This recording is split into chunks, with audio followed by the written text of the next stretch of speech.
Hello and welcome to this session, The Retreat from Globalisation, Threats and Opportunities for Financial Market Infrastructures. Just to say a little bit of housekeeping, you are very welcome to ask questions. You can ask questions. You need to make sure that you're in conference room 3 on your apps, and the instructions are there to follow. Do ask questions as much as you can. We'd be absolutely delighted to receive them. The retreat from globalisation. What a question. A few years ago, this would have been an unimaginable sentence to start a programme with. Are we actually looking at a period of time where we could genuinely see the world retreat from what we've built over the last 30, even 70 years since the Second World War? Or are we looking at a world where we're just seeing a transition and everything will begin to settle down? Whatever happens, at the moment, the world is definitely in a situation that's dangerous. We do see greater economic nationalism out there. That's having consequences for negotiations between countries. We're seeing greater isolationism in the UK and in the US. And we're beginning to see countries like China actually taking advantage of some of those isolationist statements that someone like President Trump is making in order to promote other areas like One Belt, One Road.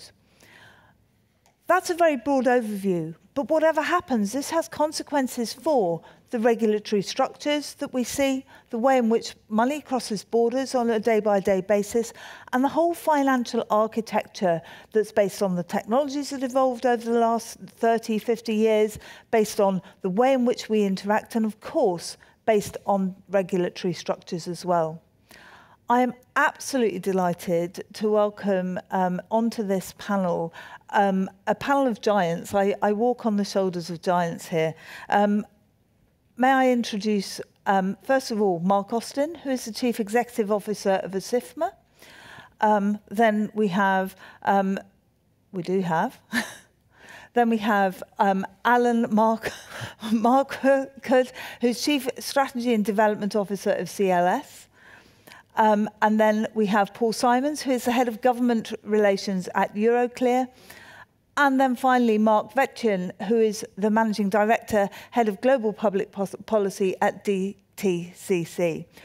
What these guys don't know about financial market infrastructures isn't worth knowing. It's an absolute privilege to have them with me today.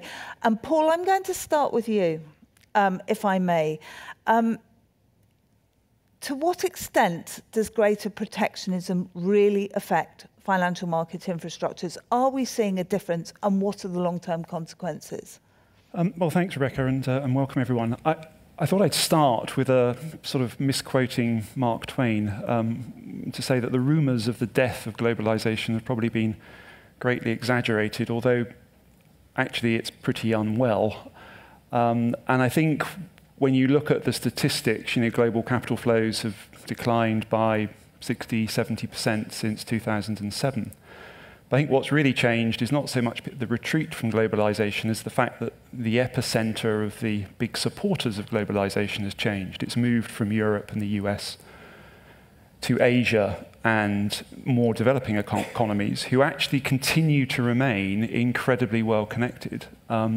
Just think of our daily lives. I mean, all of us drink coffee from Brazil. We have shirts that were sewn in Cambodia, and we play with our iPhones, most of which were manufactured in China. So it's pretty clear that we're not going to see a massive change in those sorts of businesses in the short term. But it's pretty clear that what's been happening in the US and in the EU is a threat to those flows, and the statistics sort of speak for themselves with the decline in global capital flows over the last 10 years.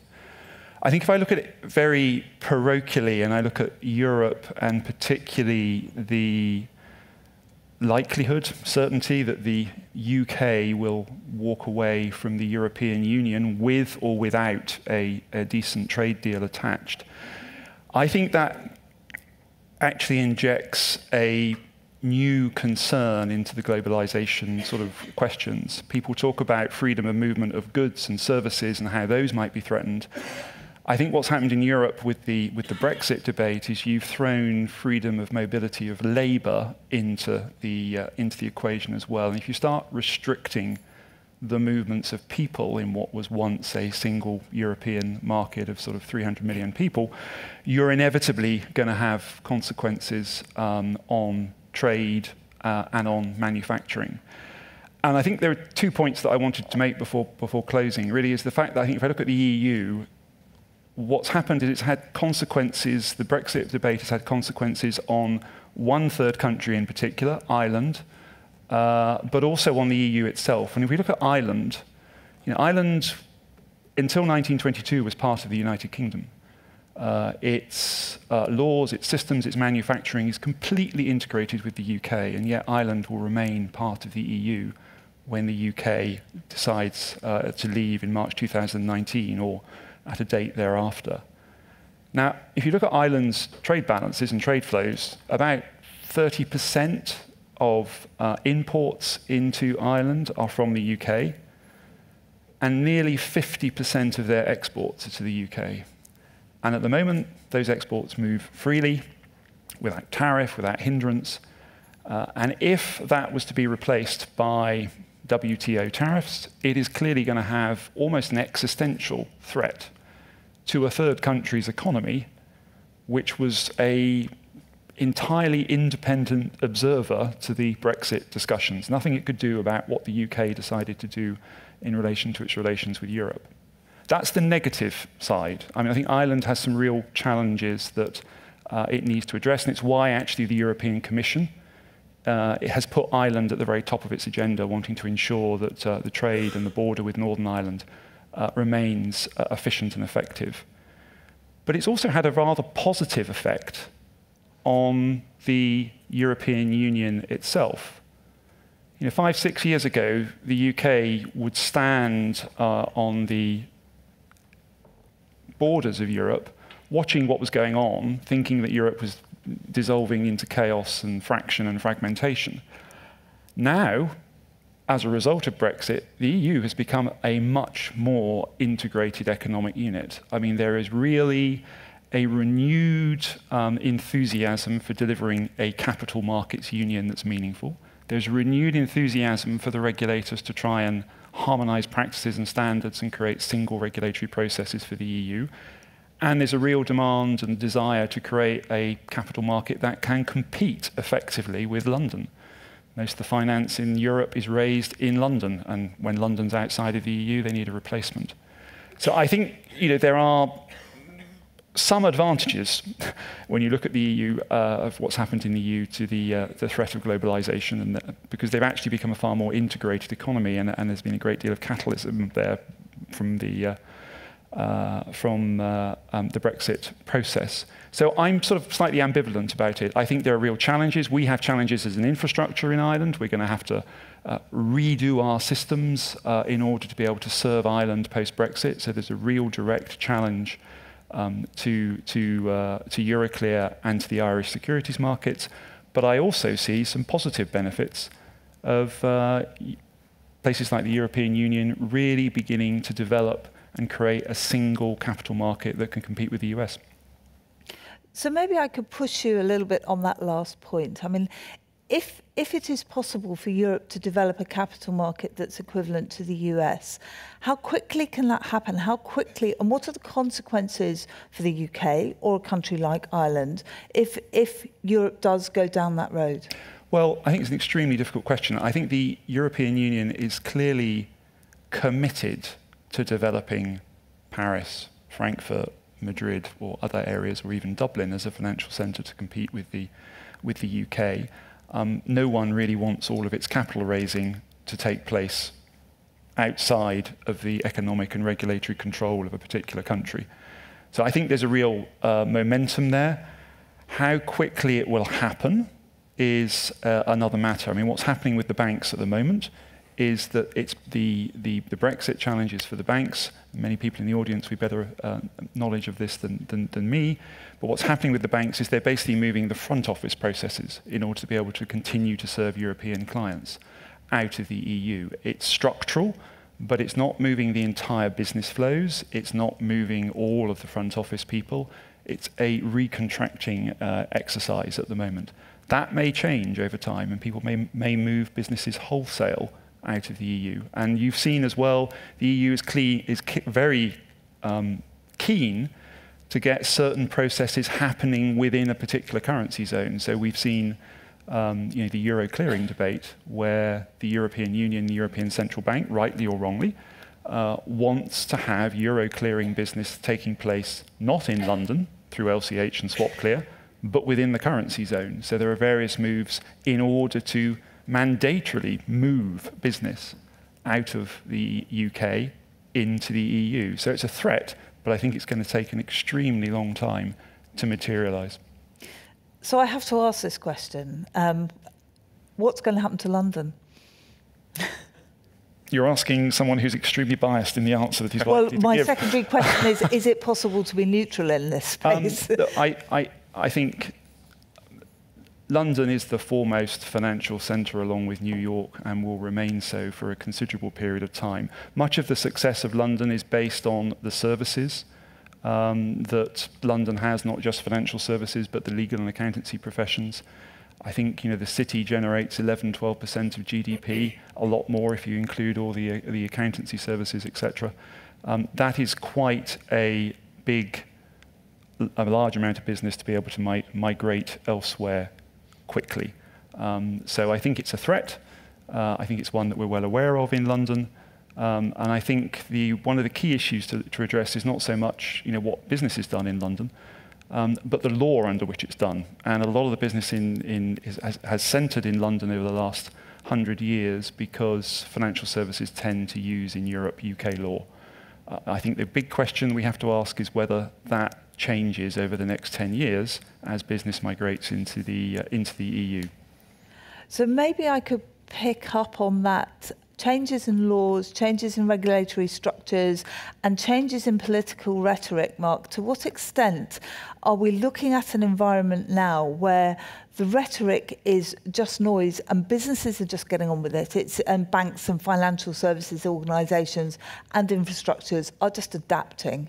Is there just a lot of noise out there? Well, clearly there is noise, and clearly there's quite a bit of it.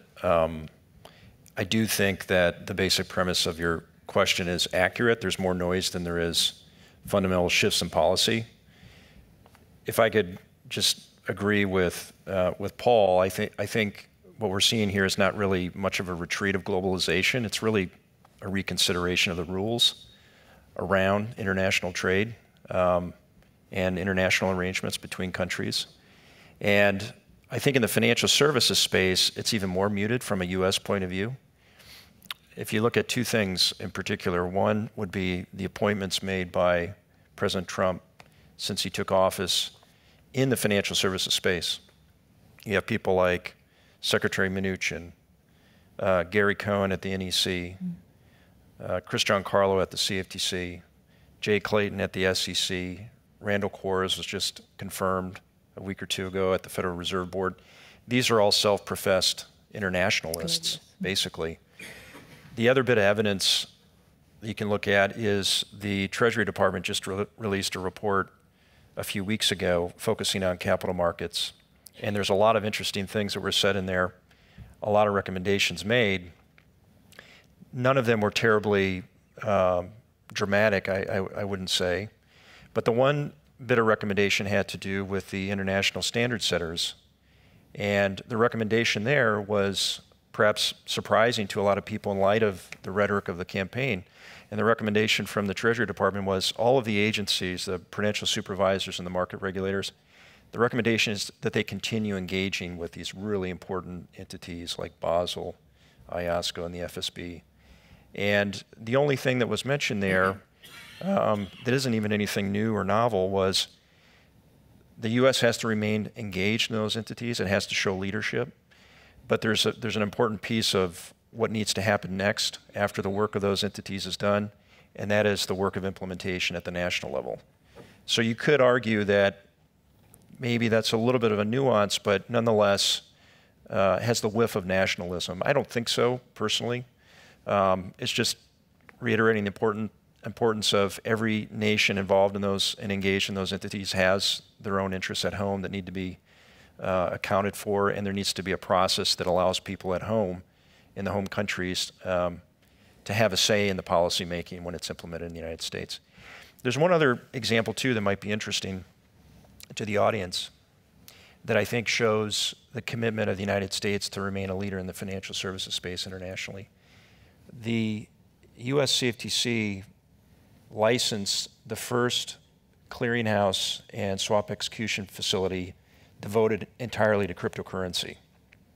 So there's a company that was licensed in August, and I know for a fact, based on conversations with the agency, that was a very deliberate decision, and a lot of decisions have been made around the globe from a policy point of view about the space, which is very new and exciting and interesting. But I think there is a deliberate decision made to demonstrate leadership in this particular space. So you have an agency that is licensing an exchange and clearinghouse that is focused on that particular space, the crypto asset space. The SEC has spoken about it as well. Meanwhile, other places around the world have been saying something quite different about this new asset class. So I think that's another example, maybe not as obvious, of the commitment to show leadership in the international world, because there's nothing more international than the cryptocurrency space. So I'd like to push you on a couple of things, but the first is this.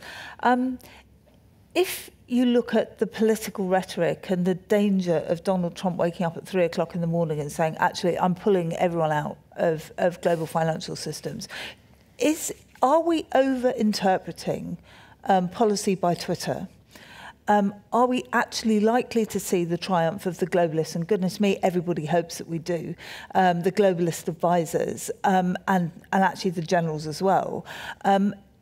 Is there a media storm around this, and are we actually just seeing business as usual and some kind of mild transition that's inevitable because of changes in technology and changes in the way we do business? The rhetoric is obviously very real and it's impactful. The policy making, as I said, is something different. The one thing, though, I think that is important for us in the financial services space to watch, and Paul spoke about this a little bit, you have a different set of discussions around bilateral and multilateral trade negotiations. And I think it would be naive to assume that whatever happens in the context of those conversations won't affect what's going on in the financial services space. I think we've seen over time instances of retaliatory measures based on something that happened in an entirely different sector of the economy. So to me, that's really the thing to watch out for here. But if you look at just the financial services space and the policy and the appointments of the policymakers up until now, especially in the United States, I don't see that there's any retreat. So let me push you just a little bit more. Captive American on the panel. There are dangers, real dangers, as you say, from the increasing bilateralism that we're seeing out there that can be interpreted as an end to globalization in the way that we've understood it over the last 30 years. Whether or not that actually affects financial market infrastructures and global capital flows to some extent will depend on regulation. Now, from my point of view, ironically, I see the retreat from globalization or increasing bilateralism and isolationism actually not working in the US's favour that much, because it means that US regulators are actually being pulled out of some of these major international agreements like TPP and NAFTA and so on. And TTIP we can probably forget now. But do you think that the dominance of US regulators, and particularly financial regulators, for example, in terms of sanctions with Iran, do you think that's going to have a long-term impact? I don't know for sure, but I don't think so. My prediction is that I don't see that happening. Let me give you one example. Obviously, we've heard some of the rhetoric. We've seen actually some of the steps made in the trade space, the bilateral trade space, whether it's with Canada or Mexico or some other countries too. And the rhetoric there has been especially sharp, I would say. Meanwhile, back to the financial services space, the Basel Committee on Banking Supervision, they have not had representation from the United States at that committee in any meaningful way. Not to denigrate what's been going on there in the last number of months, but Dan Tarullo, the Fed governor, he left his post in the spring. And by all accounts, some of the really important discussions that have been underway in the context of Basel, they just ground to a halt. And the reason is there's no representation from the United States. As I mentioned, Randall Quarles was just confirmed. I have every expectation that now that he's in his role and his position, and he's tasked with his particular role, representing the U.S. in that forum, I would imagine that the conversations will pick up again. Perhaps that doesn't happen, but I'll be shocked if it didn't. And I've heard that too, by the way, firsthand from policymakers in high-level positions in Europe. And the point of view is, look, if in the financial services space, if the United States isn't there at the table, there's no point in having the conversation. And that's been the case during the transition of the administration. So, Mark, thank you. Mark, glass half full? Yeah, I mean, look, I think picking up on what both Mark and Paul said, I mean, my kind of view is if you look at what's going on globally, there's actually quite a lot of positive, and both of them have touched on it. I mean, if you think about the US and Europe and where they are, we're 10 years after the financial crisis. Back 10 years ago, the swing was understandably way over to financial stability. That swing has now come back a lot to growth. Europe moved there very quickly after the Eurozone crisis. They really kind of had a much more of a growth agenda. We've seen in Asia that there's actually been a growth agenda for quite some time. The U.S. under Trump has clearly moved to more, towards more of a growth agenda. And as Mark rightfully pointed out, if you look at who the U.S. has put in place in the financial sector in relation to regulation, they're top quality people, and they're internationalists. And I know that we have every confidence in them that they're really kind of doing the right things. I think the UK is going to be moving there very quickly, and on the back of Brexit, whether you're leave or remain, there's going to be an economic shock to the UK, and so very quickly they will move towards more of a growth agenda. So if you've got everybody focusing on growth, at least you've got everybody in the right mindsets and very similar mindsets. Then the question comes into this, creeping in protectionism, and you can make the case that Trump election, Brexit was really around that kind of let's take back control of the country. Let's move towards more of, as Trump puts it, America's first. But more control and more protectionism within those countries. So far, we haven't seen it really that much in the financial services. And I'll mention a couple of things in a minute, where are more things that may be a bit worrying or things we have to keep an eye on. But we haven't really seen it that much. As I've already said, the U.S. has been pretty internationalist. The UK is really has a view that we have to kind of keep London as the financial center for the reasons that Paul has said. So that's really much more of an internationalist agenda. I think the things to kind of keep an eye on, though, going forward, and I'm not necessarily saying these are the things that are going to blow something up, but have the potential. And Mark talked about Basel. That has ground to a halt because the U.S. hasn't been around the table for obvious reasons until Randy Quarles was appointed. They didn't really have somebody there who could speak for them. Now they do. There is, if Basel falls apart, then we've got a big problem. I would bet it won't. I think they're close to a deal between Europe and the U.S. I know that Basel doesn't like this to be said, but I think that's really kind of where you have the U.S. with a 75% cap on output floors and Europe at 70, and then with some exclusions. If they can reach an agreement there and keep Basel together, that will be extremely important for continued global integration of financial markets. If that fragments, we've got big problems. But I'm confident that, at least to what we're hearing now, that won't be the case. If you look towards more market infrastructure, a couple of things I would note, and one is actually there's a question up here about it. I think on the Brexit side, we've seen the opening salvo from the EU into how's the EU going to deal with financial services in a post-Brexit world vis-a-vis London, and that's the location policy it's been deemed to be location policy around CCPs. So obviously, if Europe ultimately brings back euro clearing onshore, then that is an area where you're starting to fragment financial market infrastructure. So instead of using LCH ClearNet and clearing a lot of the euro and dollars, you might see some sort of fragmentation there, because if euros move back to Europe, what is the US going to do? There's more dollars cleared through LCH ClearNet than euro right now.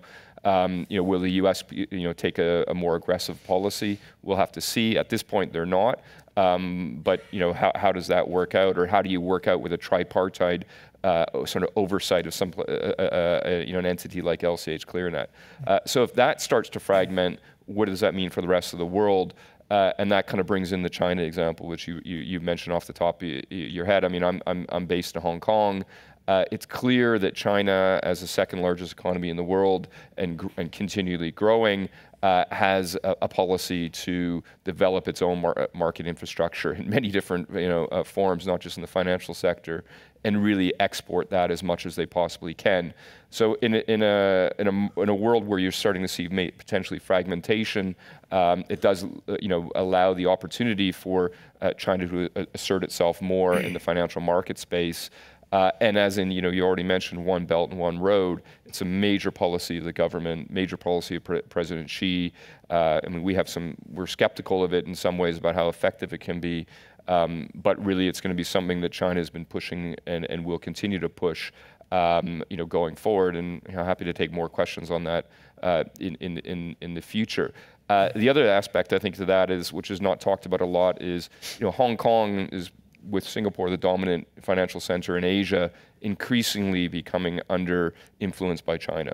We're seeing it most recently with IDs and the focus that China wants control and information. They're pushing Hong Kong to be an ID market. You're starting to see the erosion of the independence of Hong Kong, which actually makes some sense, because we're 20 years now into the 50-year period of Hong Kong being effectively self-administering. You can't turn it off in 30 years' time and say Hong Kong is going to be all of a sudden just go over to China. It has to be a gradual kind of transition from here on in, and you're going to see more increased China influence on Hong Kong. So if you start looking at the major financial centers in the world, New York still, I think, is the premier financial center. London's under pressure. Eurozone is going to create, a capital markets union, as Paul mentioned. I think it's going to take them a generation to do it. It's not something that's going to be able to be done overnight.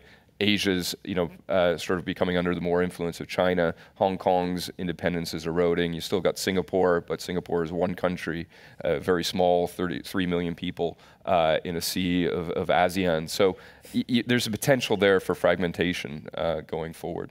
So loads of absolutely fascinating points there, because 3 in every sentence, I think. But let me just look at the China influence here. Let's just focus on China for a little while, because when we're talking about the end of globalization, let's be truthful about it. We're talking about US and UK isolationism. We're talking about the response to populism. We're talking about how effectively, I use this phrase advisedly, trade is being weaponized, and the extent to which, the biggest countries in the world historically are now having to adjust to a new reality, which is that China is very, very powerful. Now, 2 questions from that. First is One Belt, One Road. Is the way of recalibrating globalization actually for financial market infrastructures and players in North America and Europe to get more involved with those structures, because China can't afford to spend it by itself? And number 2, what is going to be the counterbalancing check to all of this? I think the first question is a good one, and certainly, we spent quite a bit of time in Asia trying to understand how the rest of the world can get involved in supporting One Belt and One Road. And the challenge we find, to be honest with you, is the challenge you find in doing infrastructure in any kind of emerging market, and that is, is there corruption endemic in those countries? Is this actually what they call a bankable project? Does this project actually make sense? Can it actually be delivered on time? Can you get the approvals through those countries?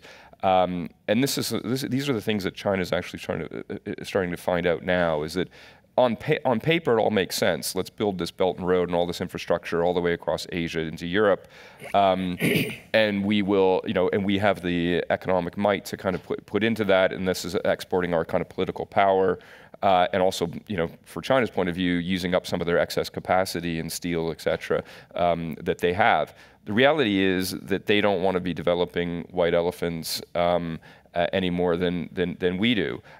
So what we've sort of found is there isn't a lot of development going on there. There's a lot of talk about it, and a lot of the stuff that is going on isn't very economically sustainable. And that is going to be the continued challenge, I think, with One Belt, One Road going forward. China cannot solve it all on its own. I mean, I think there are some projects they will just fund for political reasons.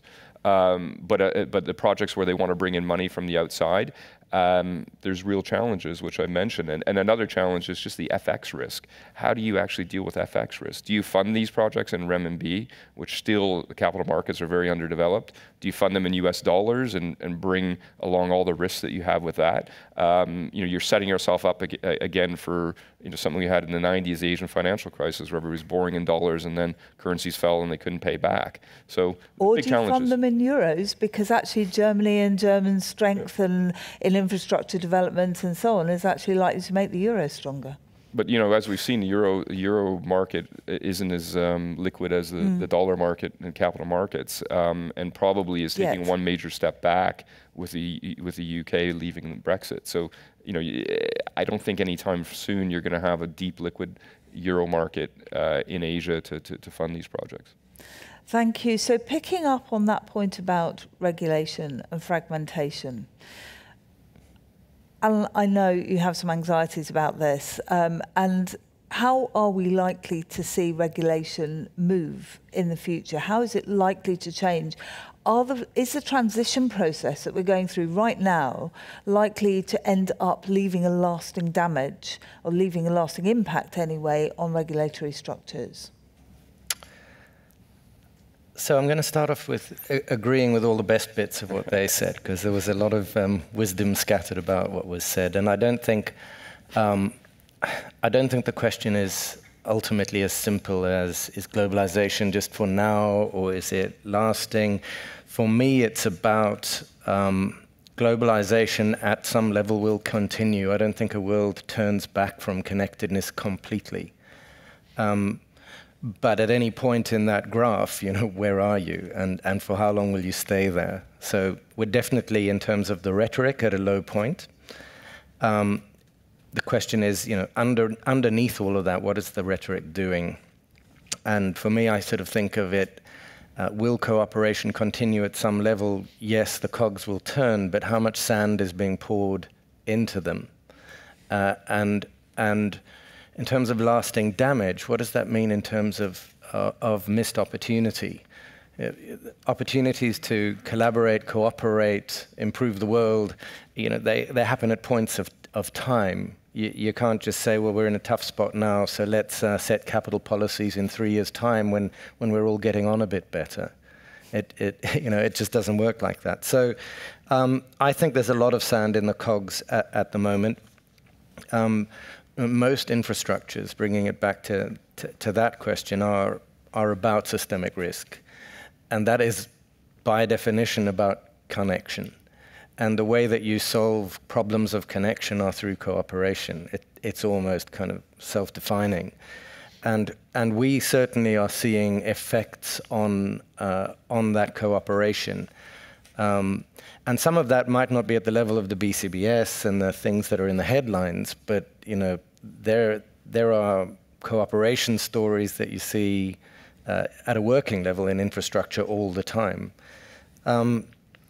So when I think about what I'll call non-cross-border FMIs, and don't ask me what I mean by that because it's kind of complicated, but... No, that was my next question.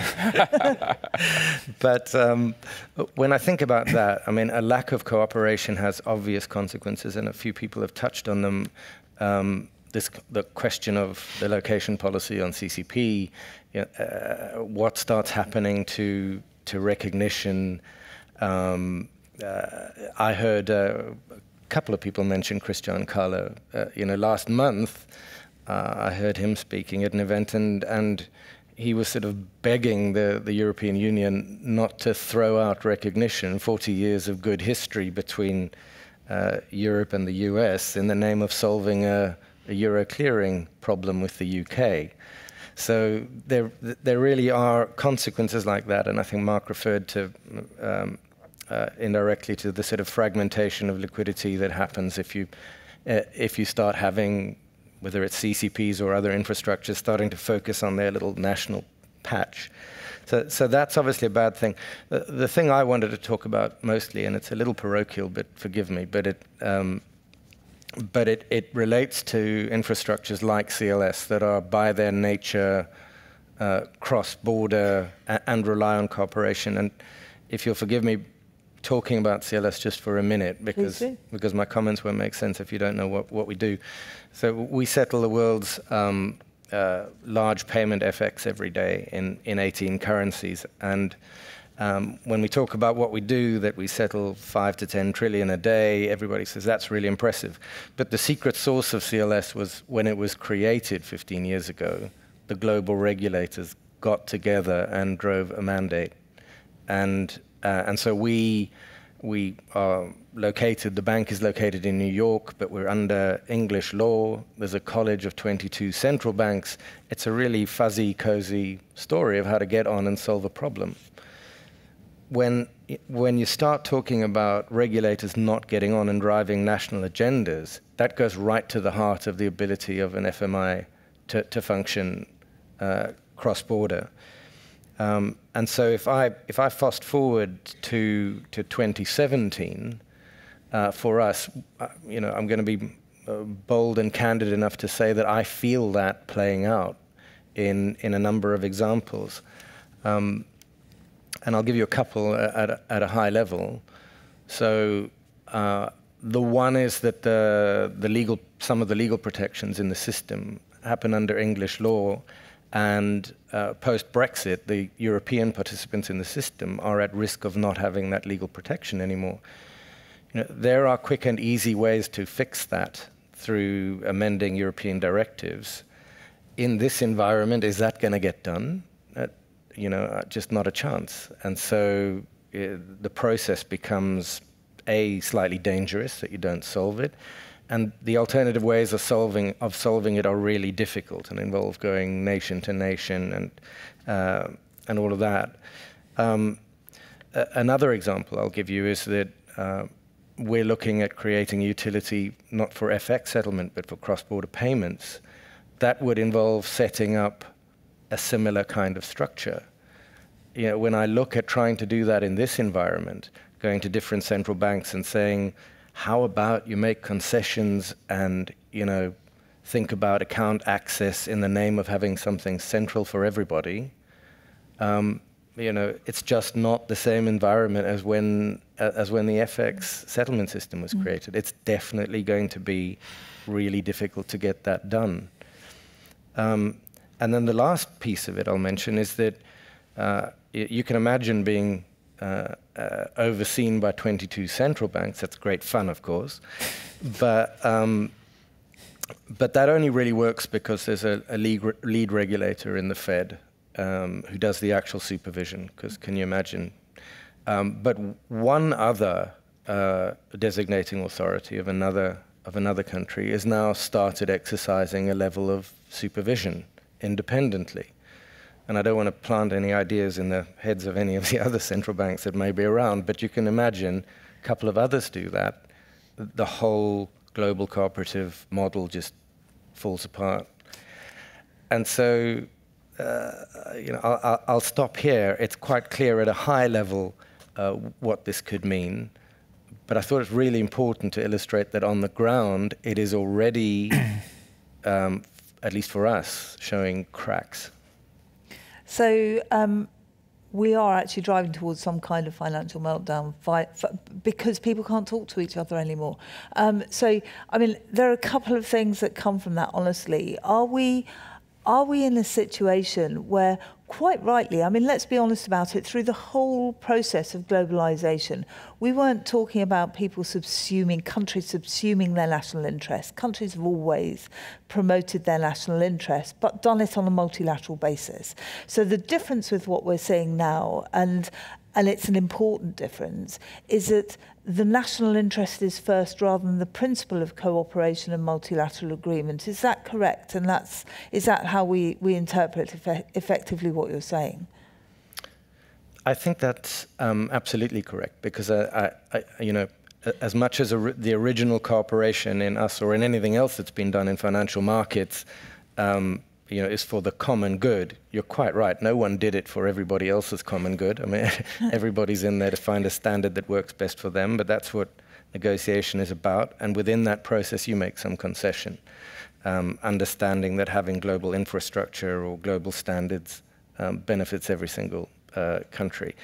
But I think you are right that the linear thinking, you know, and some would say that goes to, you know, to Brexit itself or any of the other decisions we've seen, and people talk about populism, but I think even amongst regulators, the clear linear thinking is slightly being substituted by position taking, because it's kind of hard not to in this environment. So yes, I would agree that there's a risk of that.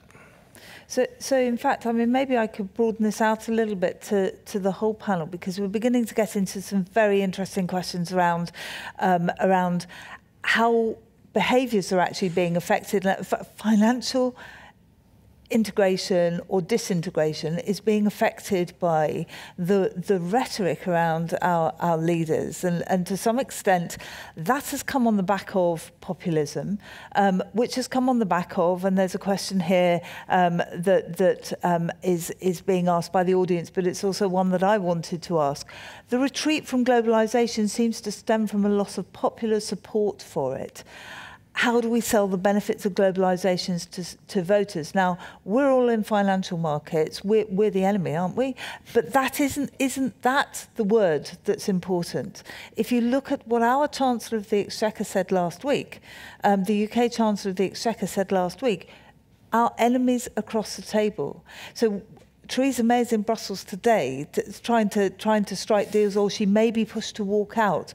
All of this is being done in the name of an electorate that has felt excluded, quite rightly. They have been excluded from the benefits of globalisation. A lot of what we're talking about here today is very much in the area of something that they really genuinely wouldn't understand. It doesn't buy them a loaf of bread. So how can we reconnect all of this? I think that's a great question. I think it's a very difficult question. I think this is where, I guess, if you're a politician, you know, how do you sell this to voters? But what I would say is that, you know, back to the point about national interest. You know, national interest has always been there, but I think that at the heart of it, for a long time, a lot of people, at least those that are kind of in this room, probably mainly in other rooms like this, took the view that globalization was really actually in the national interest. Yeah. And what we sort of started to see is that there's been a lot of pushback on that about whether actually globalization has been in their interest. And I think you have to broaden that out into a larger context. You know, a lot of people, in particular in the Western developed democracies, feel that they're under threat and have been under threat and have been squeezed by globalization. And if you look at the figures, it's clear that in most countries the middle class has shrunk or is shrinking. The rich are getting richer, the poor roughly staying the same. And that is, so you're having this kind of backlash against globalization. Now, whether that's globalization or it's technology, I mean, as other people have said, is, you know, replacing jobs rather than globalization. You know, we could argue that back and forth. But I also think you have to think about it on the larger global scale. If you look at it from the larger global scale, the middle class is growing tremendously. It's just not growing in the developed world. It's growing in the developing world. In China, in places like that, the middle class has just been growing exponentially in the last 10 to 20 years. And I think that's one of the challenges around globalization, right? Is that who's benefiting and who's winning, who's losing, right? And I think in some ways the middle class in the developing world is winning, and the middle class in the developed world is losing. Now, is it all down to globalization? I don't know. But how do you sell that to voters in countries like this? So I'll never forget being in a session 10 years ago, and the then chairman of British Telecom stood up and said, it takes a dog, a computer and a chair to participate in the global economy. The dog to wake you up in the morning, the chair to sit down on, and the computer to engage in the global labour market. And that's a huge threat, but it's created a kind of populist movement that is, the result is Brexit. And Paul, that has consequences for countries like Ireland who didn't vote for any of this, as you said in your piece. I think, I was going to comment on the particular question about globalisation. I think one of the challenges here is that we live in a society. Well, first of all, I should say I think most of us in this room, and probably on this panel, were sort of slightly amazed when we woke up after the election in the US, and amazed when we woke up after the referendum in the UK. None of us saw it coming, which shows how isolated we are from the real economy, which I think is a real concern. And building on that, I think one of the big issues we have to address is that we live in an environment and a society where corporates are more powerful than governments.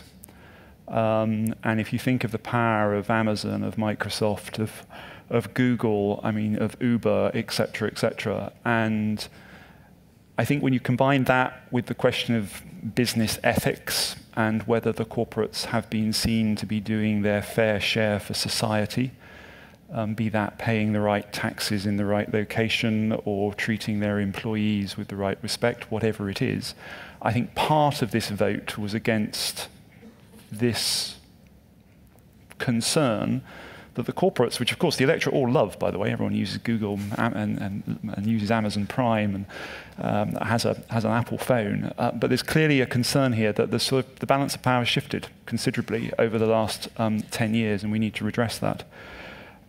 So I look at that as a major issue, and I think the question of business ethics, and I include that within the city, clearly, financial crisis was largely around a crisis of ethics and correct behaviour, both by regulators and banks, and I think that's become worse.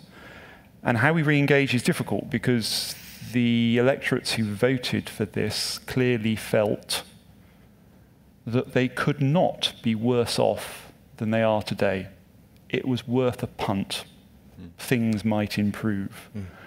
And of course the irony of this is if globalization does retreat a bit, the people who will probably be hurt the most will be the people who voted for it, which I think is very sad, and I think it's a really difficult social question to readdress, and the politicians have an exceptional challenge to deliver that. If you look at the UK, there's plenty of scenarios you can run which says within the next 18 months we might have a socialist/Marxist government in the UK if the Labour Party were to get to power. Quite difficult electorally to achieve that, I think, but there is a real risk of that. Who would have predicted that 5 years ago? Can I take a step? I was going to ask, maybe you could comment on that. I want to just make one remark, having spent a little time in politics. So there's a practical answer to this question, and the answer is someone has to take it on. Bill Gates said not too long ago that the country hasn't done a good enough job, companies haven't done a good enough job in explaining the benefits of globalization. So getting down to brass tacks, someone who has benefited very, very much from globalization, whether that be an individual or corporation, has to fund an organization that takes on as its mission educating the populace about the benefits. It's very, very simple. And how you do that and the tactics you do that can be left for a discussion another day, but that's really what needs to happen. If you look around the world, it's not happening. No one's doing that. There is no think tank or any nonprofit organization of any sort that is focused exclusively on explaining the benefits of globalization. Not one. But do you think there's also a degree, and we're diving into the realms of politics way away from financial markets and infrastructures now, but hey, it's fun. If you look at what's happened, people are feeling excluded because their incomes have fallen relative to inflation. They feel like they've been blamed for the financial crisis, when in actual fact, it wasn't them to blame for the financial crisis, but they've had austerity as a result of all of that. They've seen inequality increase. They do have an axe to grind. They do have a point. Do politicians and actually business leaders and financial institutions need to step back a little bit? Yes, explain the benefits of globalisation, buy that completely, but also actually say, mea culpa, we made a mistake. We didn't include you in this. Do you feel that we need to show a little bit of humility? I don't agree with that. I think well, I don't agree that a corporation has that responsibility. That's not their mission. You'd like to think that policymakers would take a step back and reflect upon that and speak about that. But on the other hand, in a representative democracy like the United States or the UK, the politicians are just responding to what the electorate wants. And it just goes back to the electorate in some cases don't understand the issue well enough to even understand what it is that they should want. And what they should want, and I think what they feel like they want, is what's good for them, what's in their own economic interest. And a retreat from globalization is not in their economic interest. It just isn't. There are some trade-offs that have to be addressed, and policy comes into play there. But without globalization, the people, the 250,000 people roughly in the states of Wisconsin, Michigan, and Pennsylvania that sent President Trump to the White House, that's really what happened here. Those people aren't going to be able to easily afford televisions. They're not going to be able to easily afford diapers, toothpaste, everything else that's imported very, very cheaply and purchased at places like Walmart. And I don't think there's just not a good enough understanding among the electorate about that. So we need to do more in terms of education. Maybe we also need to do more in terms of, political processes, and politicians need to show some humility. But we also have a question here. 48% of the UK population voted to remain in the EU. How does this make the Remainers isolated? Paul, you look like you have an opinion on that. Well, I suppose I have to admit how I voted. Do I feel isolated? Yes. I think this is at the heart of democracy, isn't it? If you run a representative democracy and you have a referendum, and 51% vote for something that you actually disagree with, I mean that's democracy. You have to live with the results. I think what has surprised people is that the vote to leave has been interpreted by politicians so extremely that it means not reducing mobility of labour, when it's the migration issues, I think, that were primarily at the heart of the vote in the UK, but an announcement that all ties are going to be broken, leave the single market, leave the European Economic Area. We seem to have swung to an extreme version of what Brexit might mean. And I think that's where people have felt isolated. But look, we have a government that has a very, very slim majority. It may well fall. And in a democracy, the way in which you deal with these issues is through the ballot box and through your local MP, and you have to live with the consequences. You might feel that you were right and that the 51% were wrong, but it's irrelevant. You just have to get on and make the best of the situation. Alan? Yeah, so I don't think that the 48% feel particularly isolated at all. I mean, when I think waking up that day going, what on earth just happened? And when I walked into the office, because it's financial service and I'm middle class of a sort or whatever, everybody was going, what just happened? Some crazy people did something. And ever since then, if you keep walking around these circles and coming to these conferences, and everybody, I've been in several conferences regulatory one last month, where I think you would have felt completely isolated if you'd spoken up and said, well, I was actually in that majority. You know, there's still a majority within the circles that are talking about this a lot that just take it for granted that Brexit is crazy. And so my feeling is that the very arrogance that walked everybody into this situation has actually continued post the event, and that, so I'm with you on the humility point, and that no one has started doing what Mark was talking about, which was, you know, if I think about the information you have to disclose to the average person about their utility bill, you know, put it in big letters, explain how it's calculated, and all of that.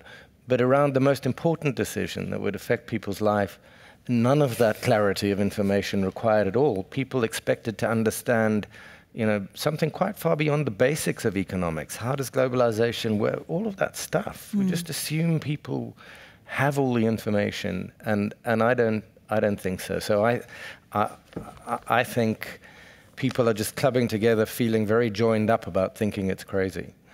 So we have very little time left. On that cheerful note, I'm going to ask every panel member just in 30 seconds to say what the key challenges are. Are we actually retreating from globalisation? And what are the key challenges for your sector that you work in? Mark, I'll start with you. The key what? I'm sorry. Key challenges for you. I don't think there's a retreat. There's going to be a revision of the rules of the road, especially for global market infrastructures such as ours. I shouldn't say especially, but including infrastructures such as ourselves. It's manageable. We're going to be able to work through it. We're going to continue DTCC. We have clients in the UK. We have clients in Europe, and post-Brexit, we'll have clients in both places, all the same, and we'll figure out how to deal with whatever expectations change as it relates to servicing those clients in those two places. So I think it's just being flexible, being engaged with the policymakers, helping them understand what the challenges might be, and recommend some ways to dealing with them. I think the more interesting question, in a lot of ways, is what we're talking about before. You know, how do we make sure that there's a sufficiently broad and deep understanding around the world about the benefits of what the world has experienced over the last many decades? And that's a really tough nut to crack. Yeah. But as I said, no one's taken it on. Exactly. Paul, can I ask you? Well, I certainly agree with the education point, and as I said at the start, you know, we all drink, you know, Brazilian coffee and wear shirts made in Cambodia, and yet many of the people who do that don't seem to realise that that is a benefit of globalisation. So I think the education point is really important. If I look at it very narrowly from a financial infrastructure perspective, I pick up Alan's point that I think we have to really hope and spend time on educating the regulators in ensuring that the huge work that's been done on global regulatory consistency post-2007 is maintained and does not fragment. Thank you. So I think that the drivers of globalization on the long view of the chart will mean that infrastructures will function again, and that there will be levels of global cooperation at some time in the future. But I think it's going to take a while. And I think that we are going to miss opportunities to address risk and efficiency in the market in the next few years. I'm probably just going to sum up what they said. But I think that the humility point's an important one. I think that we need to show humility, that we may be all globalists, but at the end of the day, there are other views, and they're as valid as ours. And I think that goes back into what Mark started off saying, is I think we really need to sell globalization, and really think about, rather than just taking it for granted and sort of ridiculing anybody that doesn't agree, that actually sell why it is a benefit. And I think we need to continue to do that. But I think that at the end of the day, I think this phone and this connectivity is going to create globalization and continue globalization in years to come, because I think the world is just too connected now for it not to be.